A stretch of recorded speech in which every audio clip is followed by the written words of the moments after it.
Buenas noches, les presenta Jesús Manuel Pérez Mendoza y La Salle Informa. Hoy tendré un especial sobre los presidentes de México, en el cual los dividiremos en bloques y empezaremos con mi compañera Andrea. Vamos contigo, Andrea.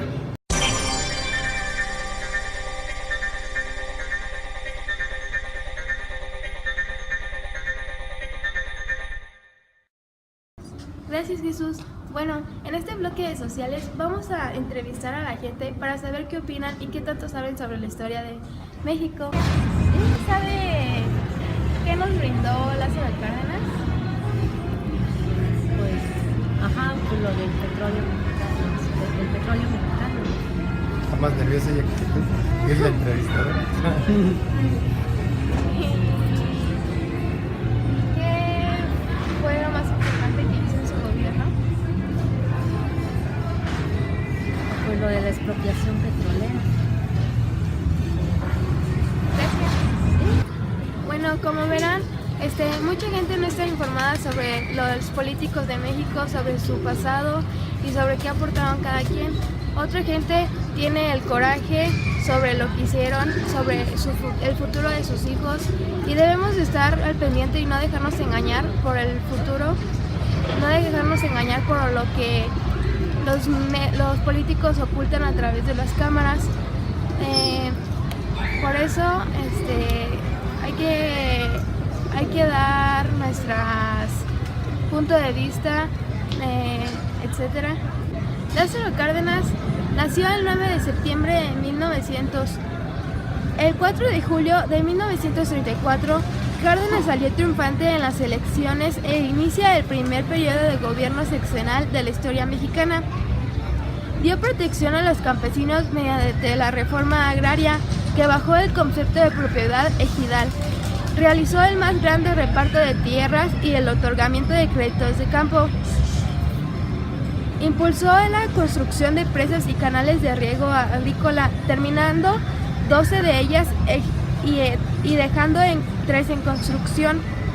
Apoyó la construcción de carreras pavimentales, terminando la carrera de México-Laredo con empresas mexicanas. Manuel Camacho Ávila.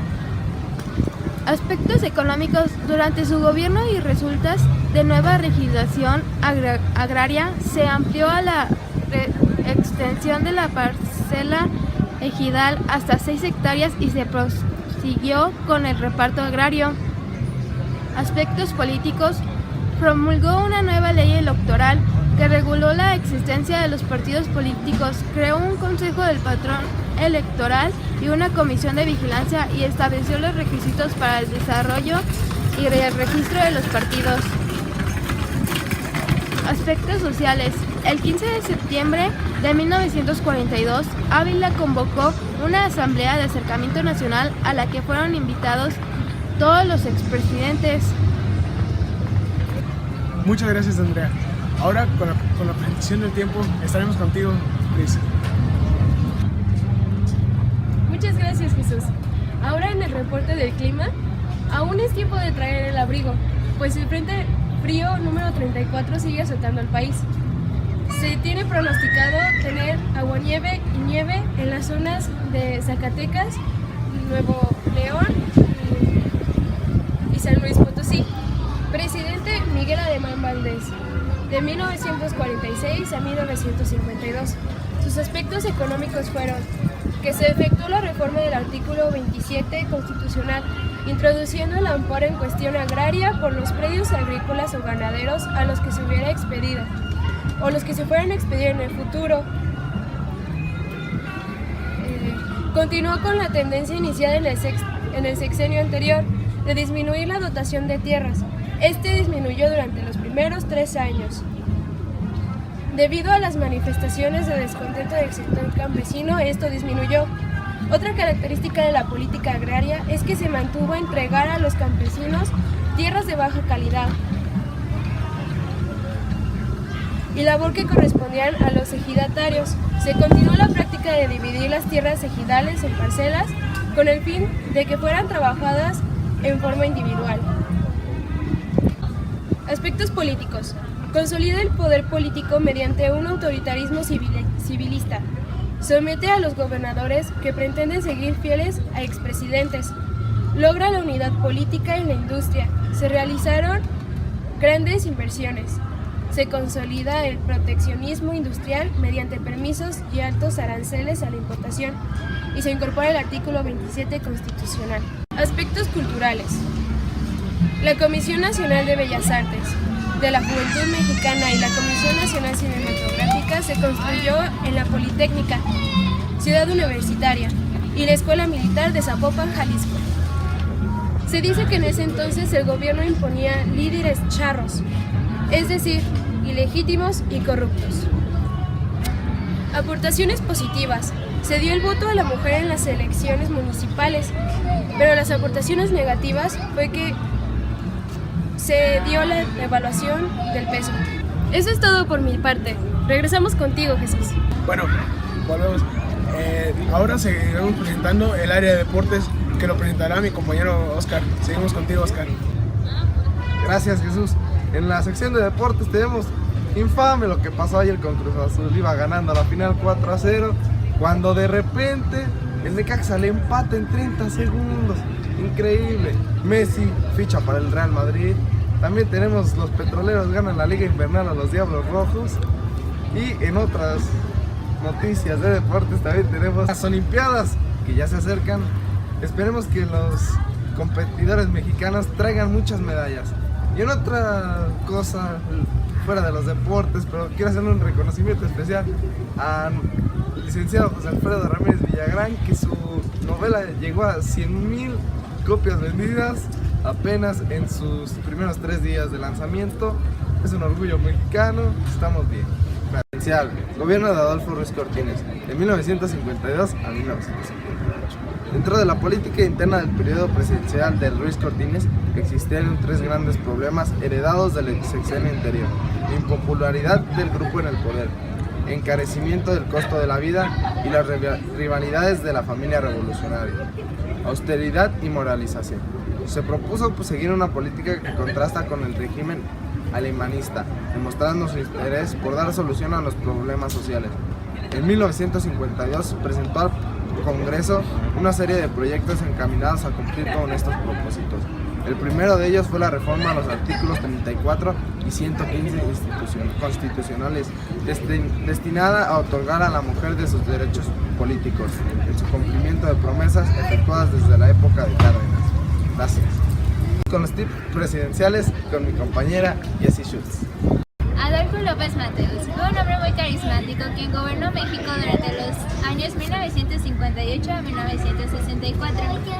Nació el 26 de mayo de 1910 en Atizapán de Zaragoza, Estado de México. Fue un abogado y político mexicano que se desempeñó con el 58º presidente de los Estados Unidos mexicanos. Su gobierno se caracterizó por una política de equilibrio entre las fuerzas conservadoras y las procastristas, pero mantuvo una línea de equilibrio pese a los problemas que se suscitaron dentro de su política. Bohemio y sencillo, López Mateos se ha consagrado como uno de los presidentes del siglo XX más queridos por el pueblo y más carismático. Una fulminante enfermedad cerebral lo llevó a la tumba en 1969, a la prematura edad de 59 años, tras 3 años de haber dejado de ocupar el cargo de presidente de México. Durante su gobierno se creó el Instituto de Seguridad y Servicios Sociales de los Trabajadores del Estado, el ISSSTE, para proporcionar atención médica, pensiones, jubilaciones y otros servicios a la burocracia federal. Esa institución aún subsiste hasta ahora. Durante su sexenio, también se inauguró el Museo Nacional de Antropología, y en 1959 se creó la Comisión Nacional de Libros de Texto Gratuitos. También se modernizaron aeropuertos, redes telefónicas, telegráficas y de comunicaciones. El ferrocarril Chihuahua-Pacífico conectó el norte del país con la costa del Pacífico, y en 1962 inauguró la autopista México-Puebla, que reducía el trayecto a solo 2 horas. Gracias. En el área de finanzas, el precio del dólar ha alcanzado su máximo valor a 35 pesos. El precio del petróleo ha estado por los suelos últimamente y la inflación de México ha estado aumentando. Y gracias a eso me viene a la mente el presidente José López Portillo. Ahora pasamos con mi compañero Jesús. Adelante, Jesús. Y ahora seguimos con el presidente Gustavo Díaz Ordaz Bolaños, el cual buscaba sacar a México adelante por medio de la educación de los jóvenes y de las futuras personas que estarán en el mandato de México. Durante su periodo se enfrentó a muchos problemas, en ellos mucha dureza con los movimientos sociales, ya que especialmente los problemas que se enfrentó fueron protestas estudiantiles, ya que querían mejorar la educación y ningún presidente les había hecho caso. Él trató de apoyar mucho a los jóvenes emprendedores, ya que les aportó becas y universidades. Él ordenó desarticular las huelgas estudiantiles con una serie de medidas. Culminó con la matanza de las 3 culturas en Tlatelolco, que fue una de las matanzas en las cuales ha existido muchísimos muertos, ya como la Revolución Mexicana. En abril de 1977 se le nombró embajador de España al reanudarse las relaciones diplomáticas entre ambos países. Gracias. Bueno, y otra vez volvemos contigo, Jessy. Luis Echeverría Álvarez nació en la Ciudad de México el 17 de enero de 1922. Es un político y abogado mexicano, miembro del Partido Revolucionario Institucional y presidente de México de 1970 a 1976. El 8 de noviembre de 1969 fue designado candidato a la presidencia de la República por el PRI. El 5 de julio de 1970 fue electo y el 1 de diciembre asumió el cargo. Desde el inicio de su administración, Echeverría intentó distanciarse de su responsabilidad en la represión al movimiento estudiantil de 1968, mediante un discurso de apertura hacia los jóvenes universitarios. Aunada a la crisis internacional provocada por la escasez de petróleo, aumentó de forma considerable el gasto público, emitiendo papel moneda sin valor y contratando deuda. Durante su mandato se dio la primera crisis económica desde el inicio del llamado Milagro Mexicano. Además, se lanzó la compra de empresas al borde de la quiebra para sostener los empleos, pero a costa de ineficiencias y corrupción. Después trabajó en el Centro de Estudios Económicos y Sociales del Tercer Mundo, CESTEM, que él mismo fundó y que cerró por falta de presupuesto en 1983, y finalmente se retiró a su vida privada. Gracias. Seguimos con mi tip presidencial. José López Portillo fue el número 56 presidente de México. Estuvo en la presidencia desde el 1 de diciembre de 1976 al 30 de noviembre de 1982. Su nombre completo fue José Guillermo Alves López Portillo y Pacheco, abogado y político mexicano que fungió como presidente en la República Mexicana durante el sexenio entre 1976 y 1982. Cuando fue nombrado secretario de Hacienda en 1973, su carrera política obtuvo una fuerza muy importante y su vida profesional mejoró aún más por los ingresos altos que obtuvo al estar frente a la Hacienda mexicana, cuyo cargo lo ocupó en 1975. La amistad que tuvo con Echeverría lo ayudó para continuar Con Carlos Salinas de Gortari. Él gobernó México de 1988 a 1994. Asumió la presidencia el 1 de diciembre de 1988 en un periodo extremadamente complicado para México, pues la crisis continuaba afectando a la economía nacional a través de lo que los especialistas llamaron terrorismo fiscal. Salinas obtuvo más ingresos y se deshizo de muchas empresas propiedad del gobierno que funcionaban como pérdidas para reducir los gastos.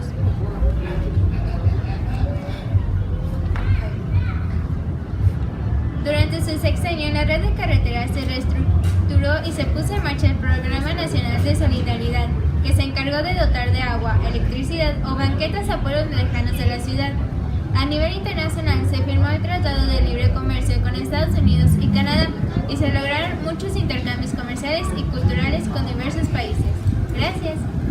Y seguimos con los tips presidenciales. Ahora nos toca hablar del presidente Ernesto Zedillo Ponce, el cual asumió su presidencia el 1 de diciembre de 1994, rindiendo protesta contra el Congreso de la Unión, conformado por Carlota Vargas Garza.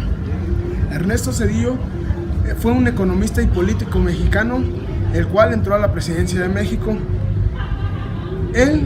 Su sexenio estuvo marcado por la crisis económica del siglo, la cual hasta ahora no ha podido ser inalcanzable. La libre flotación causó una fuga masiva de divisas ante la situación política del país. Además, el levantamiento del Ejército Zapatista de Liberación Nacional y problemas financieros. Esos fueron los principales problemas en los cuales Ernesto Zedillo estuvo involucrado, y gracias a eso su sexenio es uno en los cuales México ha tenido más pérdidas económicas. Y tenemos una noticia de último momento que la dará mi compañero Oscar. Vamos contigo. Tenemos una noticia importantísima, una noticia bomba en los deportes. Cristiano Ronaldo vendrá a jugar a los Tigres. Una noticia que sin duda alguna va a sorprender, va a romper aquí el fútbol mexicano. Y tenemos un tip presidencial. De la Madrid, Miguel de la Madrid, de 1982 a 1988. El gobierno del presidente se inició el 1 de diciembre de 1982 y finaliza el 30 de noviembre de 1988. Mexicano, priista, licenciado en Derecho por la UNAM y posgraduado en Administración en Harvard. Aspectos económicos. En su primer discurso a la nación como mandatario, anunció un plan de austeridad para sacar al país de la crisis económica, principal objetivo de su mandato. Ingresó de México al Acuerdo General sobre el Comercio y Aranceles. La caída de los precios internacionales del petróleo, el precio de venta en nuestro país pasó de $29.24 por barril en 1982 a $24.02 en 1985 y 11.84 en 1986 ante la crisis económica mundial. El gobierno de Miguel de la Madrid lo distingue una crisis económica, el terremoto de 1985, la caída del sistema en las elecciones de 1998, cuando gana Salinas de Gortari y una semana después se anuncia su victoria con un 50.4% de votos. Es todo por hoy. Se despide La Salle Informa. Nos vemos mañana a la misma hora por el mismo canal.